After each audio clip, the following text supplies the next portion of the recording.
Every morning he reverently decorated the photos of his guru that hung in the upstairs room. He often said that the true teacher was one's own self. The greatest guru is your inner self. Truly, he is the supreme teacher. He alone can take you to your goal, and he alone meets you at the end of the road. Confide in him, and you need no outer guru. But again, you must have the strong desire to find him, and do nothing that will create obstacles and delays.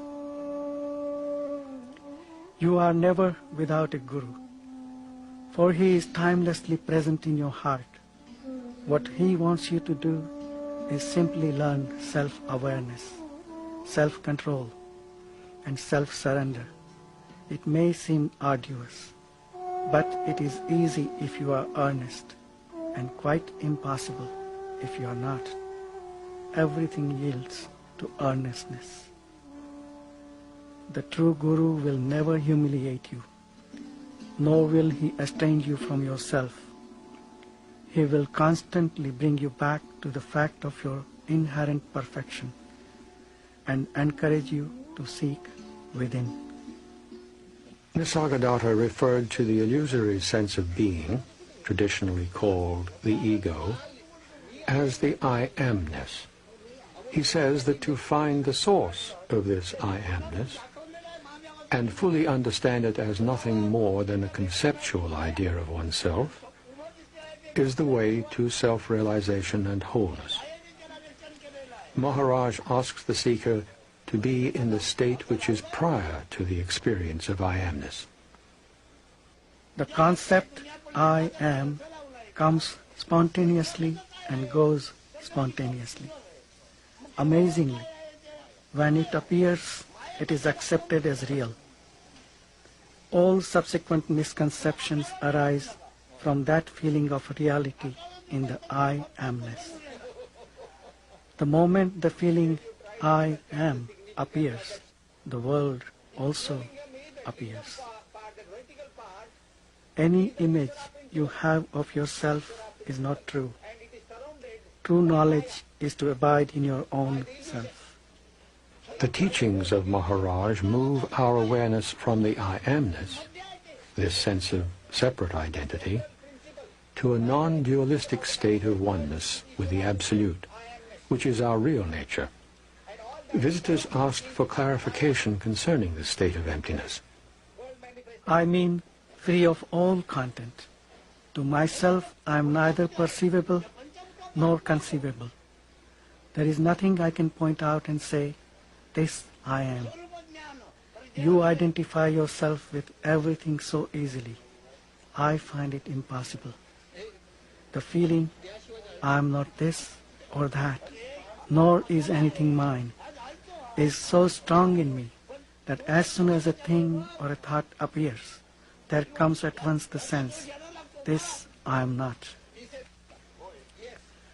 I find that somehow by shifting the focus of attention, I become the very thing I look at and experience the kind of consciousness it has. I become the inner witness of the thing. I call this capacity of entering other focal points of consciousness love. You may give it any name you like.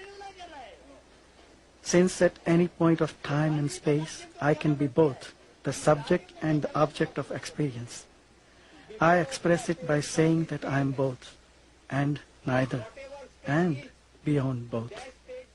From the point of view of self-realization or enlightenment, there are no individuals. The Self, or God, exists as all manifestation.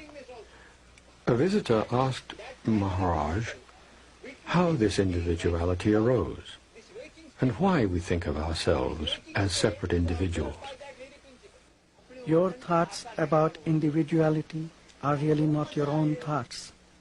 They are all collective thoughts. You think that you are the one that has the thoughts. In fact, thoughts arise in consciousness. As our spiritual knowledge grows, our identification with the individual body-mind diminishes, and our consciousness expands into universal consciousness. The life force continues to act, but its thoughts and actions are no longer limited to an individual. They become the total manifestation. It is like the action of the wind. The wind doesn't blow for any individual, but for the entire manifestation. When effort is needed, effort will appear. When effortlessness becomes essential, it will assert itself. You need not push life about. Just flow with it and give yourself completely to this task of the present moment, which is to die now to the now. For living is dying. Without death, life cannot be. Ultimately, one must go beyond knowledge. But the knowledge must come. And knowledge can come by constant meditation. By meditating, the knowledge I am gradually settles down and merges with universal knowledge, and thereby becomes totally free, like the sky or space. Those who come here with the idea of getting knowledge, even spiritual knowledge, come here as individuals aspiring to get something. That is the real difficulty. The seeker must disappear. When you know your real nature, the knowledge I am remains. But that knowledge is unlimited. It is not possible for you to acquire knowledge. You are knowledge of your existence, because His existence must be confirmed by yours first. Your being and knowing are your own. You do not come from somewhere. You do not go anywhere. You are timeless being and awareness. Develop the witness attitude, and you will find in your own experience that detachment brings control. The state of witnessing is full of power. There is nothing passive about it. Just keep in mind the feeling I am. Merge in it till your mind and feeling become one.